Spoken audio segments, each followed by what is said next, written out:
These retiring, so to celebrate, I'm taking our parents to France, starting today. I'm borrowing your platinum card for the trip, going to live it up on your credit card. What a trip! What are you talking about? Just what I said.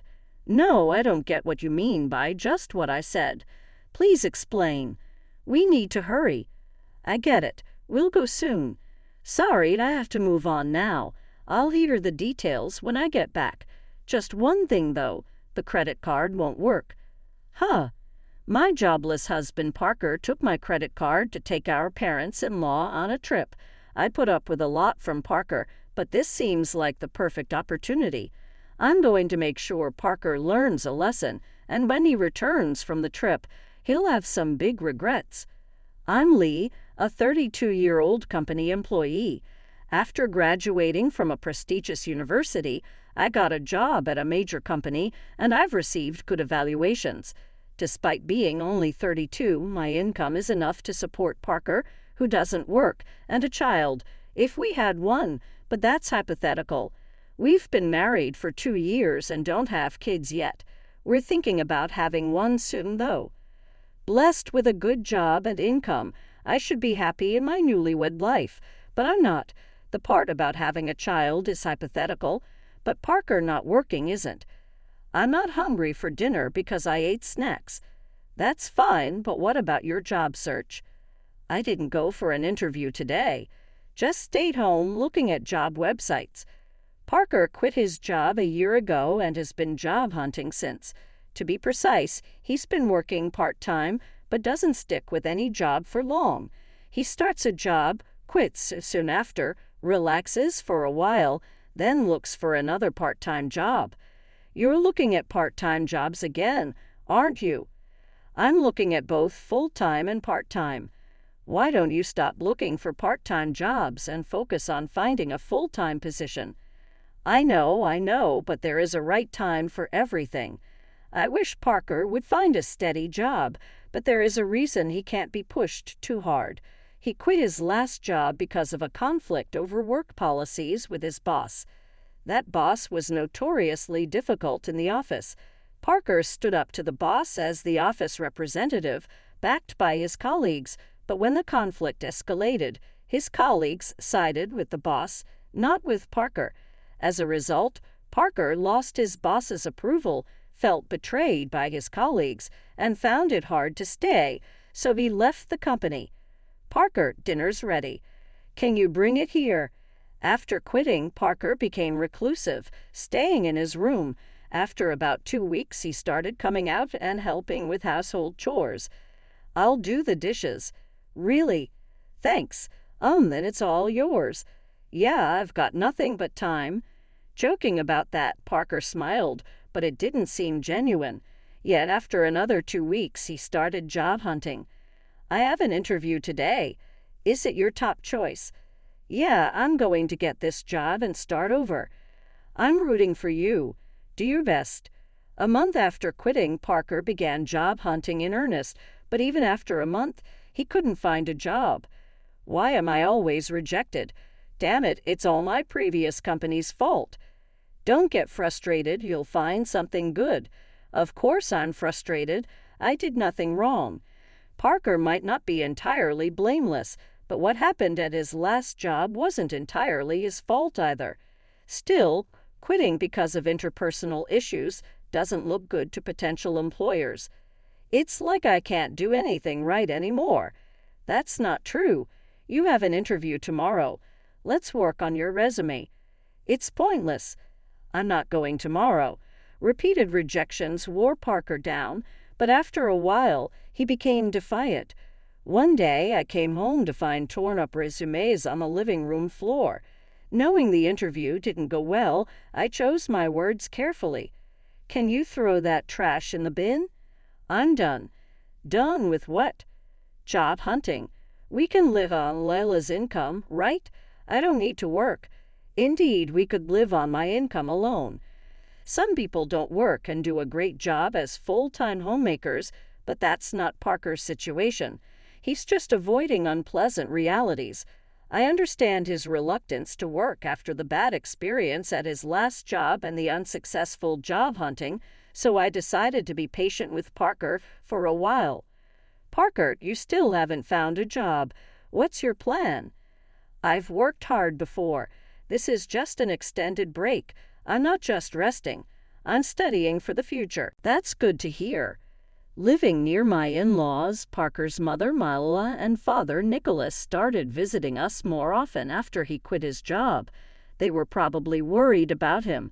Hearing that Parker was preparing for his next job, they seemed relieved, but that was a blatant lie. The beer will run out today. Can you buy some on your way home? It's running out again. You drink too much. Try to cut down a bit. Fine, I won't ask you again. I'll buy it myself. Parker wasn't studying or job hunting. He spent his days watching TV and drinking beer. He probably didn't want others to know he was unemployed. If I told my in-laws the truth, it might hurt Parker too much, so I decided to stay silent about whatever excuses Parker made. But he stopped job hunting for over 3 months, and I finally decided to speak up. Parker, maybe it's time to start job hunting. You seem more settled now. What? It's been less than half a year since the incident at my last job. You want me to work again after what happened? I just thought the break was a bit long. Stop nagging. You can't understand my feelings since your job is going well. I have my own struggles, you know. Everyone has work problems and relationship issues. We all try to solve them. Let's work through this together. I get it. I'll look for a job, okay? Parker walked out in the middle of the conversation. My words seemed to have hurt him, but him agreeing to job hunt seemed like progress. I decided to apologize when he was feeling better. I got a job because of your nagging. That's great. Where? At a nearby supermarket. So you'll need to learn and work hard, right? It's just part-time. No need to work too hard. Part-time or not, even part-time is a job. Do you have a problem with that? I wanted to say something to Parker, but maybe even a little work could be a step toward his recovery. I decided to watch and see. I'm home. Parker, you're back. How's the job? I quit the supermarket part-time. Why? It hasn't been that long. A college student there was being bossy, telling me to always put the vegetable boxes at the bottom in storage. It felt like harassment. That student was likely just teaching Parker the job. In the workplace, even a college student is a senior. Parker kept finding and quitting jobs, unable to stick with any. So Parker has been unable to keep a job for long, and it's already been a year. Parker, what job are you doing now? I'm working part-time at a pub. I've never worked in food and beverage before, but it's interesting, and I think I finally found my calling. Really? That's great, but isn't the income from a part-time job in a restaurant kind of low? That's fine. I'm currently apprenticing, aiming to go independent.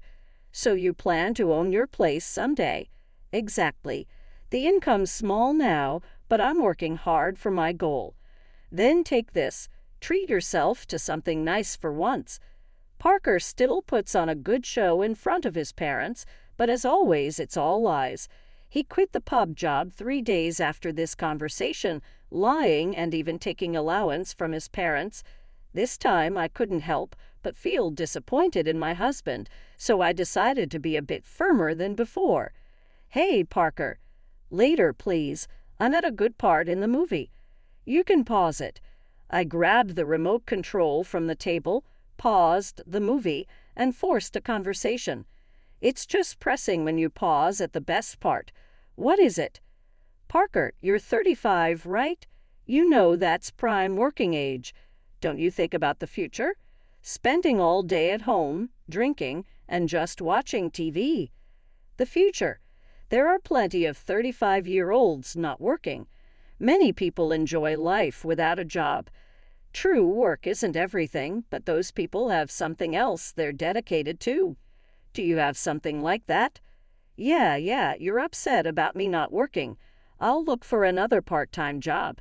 Parker seems intent on only working part-time. Considering his reasons for leaving his job and his struggles with job hunting, I've been careful not to hurt him. But it's time for Parker to bounce back. I need to be stricter. One day at work, I got a text from Parker. Dad's retiring, so we are going to France to celebrate. Starting today, borrowing your platinum card, got to splurge on your credit card. I panicked and called him immediately. What do you mean? A trip? Just what I said. I don't get it. Just what I said. Please explain. So many things are wrong here. It's fine to celebrate Nicholas's retirement, but you should have consulted me before using my money and borrowing the credit card. More like stealing. And why am I paying for a trip to France that I'm not going on? Parker's probably bragging to his parents, claiming the money is from his savings, my credit card. Thinking about it infuriates me, but one thing Parker said catches my attention. You said you borrowed a credit card, the one from our house. Yeah, why? I do have a platinum card. Some people think you need a high income for it, but that's not true. Credit history, stable income, and other factors matter, and it's attainable in your 30s. The annual fee is high, but I use it for the benefits and points. However, that credit card is in my wallet. So you took the credit card from home? Yeah, so I'm counting on you for the payment. Parker, elated about his trip to France, is speaking to me in a provocative tone. I have been patient with Parker for a long time, but this seems like a good opportunity. Parker thinks he's clever, taking my credit card and being all cheerful, but he's in for a surprise. What are you doing? We need to go. Got it, I'm coming. Sorry, I need to move on now. I'll hear the details when I get back. Just one more thing, that credit card you took won't work. What? That can't be right. It's in Lila's name, and the expiry date is this month. It's short, but it shouldn't be a problem. You're lying, right? Leela, you're lying to stop me from using the card, aren't you? Such a lie is easy to see through. Yes, it expires this month. That's why I have already received a new credit card. What does that mean? So I have 2 credit cards to use for a while now. Sometimes with my credit card, when the new one is activated, the old one stops working. And I've already started using the new card, so the one you took won't work. You're kidding, right? You think it's a lie. If you don't believe me, I can send you the URL to the credit card website, or you could just try using the card. It would be amusing to see you try to pay with a card that doesn't work. This credit card really won't work. Hey, hurry up. I hear his parents calling him from the background of the phone call, but Parker, realizing the credit card won't work, seems too flustered to hear them. What should I do? I told them I'd pay for everything except the round-trip travel. Oh, they covered the flight? Yes, Dad felt bad about having all the trip costs covered. What should I do? I'm about to take a cab, and I don't even have money for that. That's not my problem. You said you would pay for everything but the flight. If so, using my credit card in the first place was wrong. Pay with your own money. How can I? I don't have any money. Right, Parker, you haven't been working seriously. It's your fault for trying to look good, taking your parents on a trip without money. I'm at work, so I have to hang up now. I just wanted to tell you about the credit card. Wait. I hung up and returned to work. Parker, unable to pay even for the cab, will have to be honest with his parents. That night, after I finished work, I got a call from Mila. I heard from Parker. Mila said, he tried to pay with your credit card and lied about working. I'm sorry for the trouble. No, don't apologize, Mila. I'm sorry for the inconvenience about the credit card. Are you okay with the money? We'll cover this trip's cost when we get back. I'll make Parker apologize and find a job immediately. I'm sorry, Mila, but I'm considering divorcing Parker. Divorce? Because of this? It's part of it, but Parker has been taking money from me for a while. What? I stopped giving Parker money to curb his drinking. He started a part-time job and bought his own alcohol, but the salary from part-time work shouldn't be enough for daily drinking. Parker was taking money from my wallet to buy alcohol, repeatedly. He stole amounts ranging from $4 to $40, and over a year, the sum became significant. I hadn't been strict with Parker, hoping he would eventually turn things around, but when he stole my credit card for his trip, it wasn't just about $40 anymore. This leap in the amount he took convinced me that he had no intention of improving. I respect your decision. Should I tell Parker about the divorce? Could you just tell him I want a divorce? We'll discuss the rest when he returns home. About an hour later, the next morning after my call with Mila, Parker called. He must have heard about the divorce from her, but I had asked her to wait until he was back to discuss it. Too exhausted, I decided not to answer his call. The next morning, after returning from work, I found Parker at home.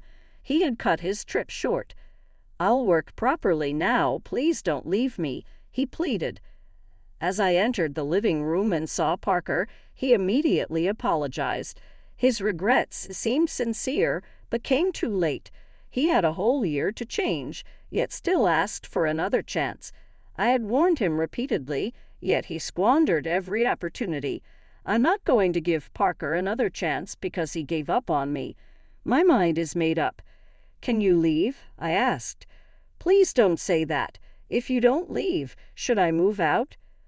"Only if you can afford the rent here." Parker fell silent. He didn't even have the money for next month's rent, let alone an income. My words and the reality of the impending divorce made him realize the severity of his situation. With nothing to take, Parker seemed to be leaving the house, probably heading to his parents' house. I thought about asking if he had money for transportation, but Parker isn't a child.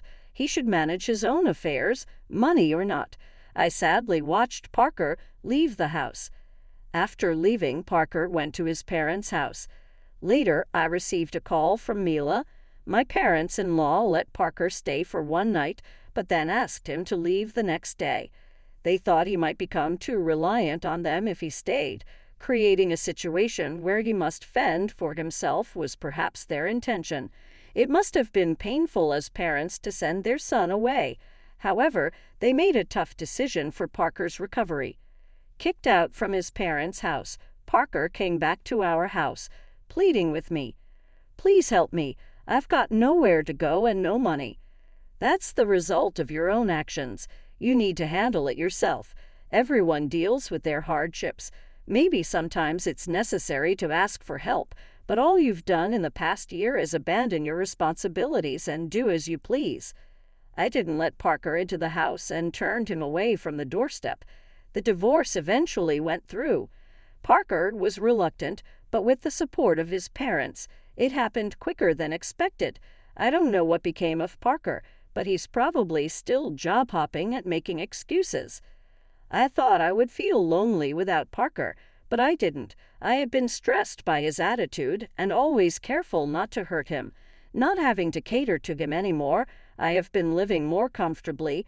I was unconsciously burdened by our life together. I'm relieved I didn't get dragged down with him. Now I can live without having to